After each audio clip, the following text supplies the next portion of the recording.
perdre. Quel rapport Guillaume Lepage a avec l'argent? Comme mon rapport avec l'argent a été tardif dans ma vie, il a tout le temps été secondaire. Ce que j'ai toujours revendiqué, c'est la liberté totale et absolue de faire ce que je voulais. Mais à 30 ans, quand j'étais dans RBO, puis que finalement, même si on gagnait bien notre vie, on était 5, puis il fallait continuer à travailler tout le temps, cette liberté-là, je considérais que je l'avais. Moi, à partir du moment où mes affaires, ma maison est payée, que je peux faire manger ma famille, là, je suis incorruptible. J'en ai pas besoin de plus. Fait que, et je suis encore comme ça. Je peux vraiment crisser mon camp en 2 secondes d'un projet avec des gens qui m'énervent, juste parce que je l'ai toujours fait avant. Donc tu peux te permettre, en fait, maintenant, de choisir ce que tu veux faire et tu ne travailles plus pour l'argent. Je l'ai toujours choisi. C'est une philosophie de vie. J'étais prêt à faire les sacrifices à l'époque.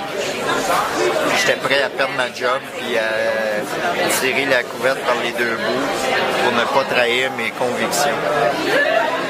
J'étais de même au cégep, j'étais de même à l'université. Tu n'as jamais accepté un contrat juste pour l'argent? Parce que tu avais besoin de payer ton loyer? Non. La seule fois que je l'ai fait, oui, en fait, oui. Soyons honnêtes, oui, mais c'était pas une cassure. C'était pas très élevé. Après la naissance de mon fils, j'avais 32 ans à peu près, 32 ans. Et CKMF nous ont offert à RBO un pont d'or pour animer une émission du midi à la radio. C'était très attirant, fait qu'on avait le goût de le faire, puis ils nous payaient bien. Mais pendant l'année où je le faisais, je me suis rendu compte, puis pas juste moi, les autres membres du groupe, qu'il n'y aurait pas de deuxième année.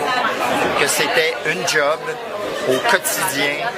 Le lundi ressemblait au mardi, qui ressemblait au mercredi. C'était dans un contexte de bureau, de production, puis avoir les codes d'écoute à la radio, tu sais comment c'est. Et je me suis dit, ça, c'est pas pour moi. Ça m'intéresse pas.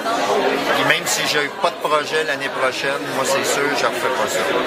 En fait, c'est toute la raison pour laquelle tu voulais faire ce métier-là.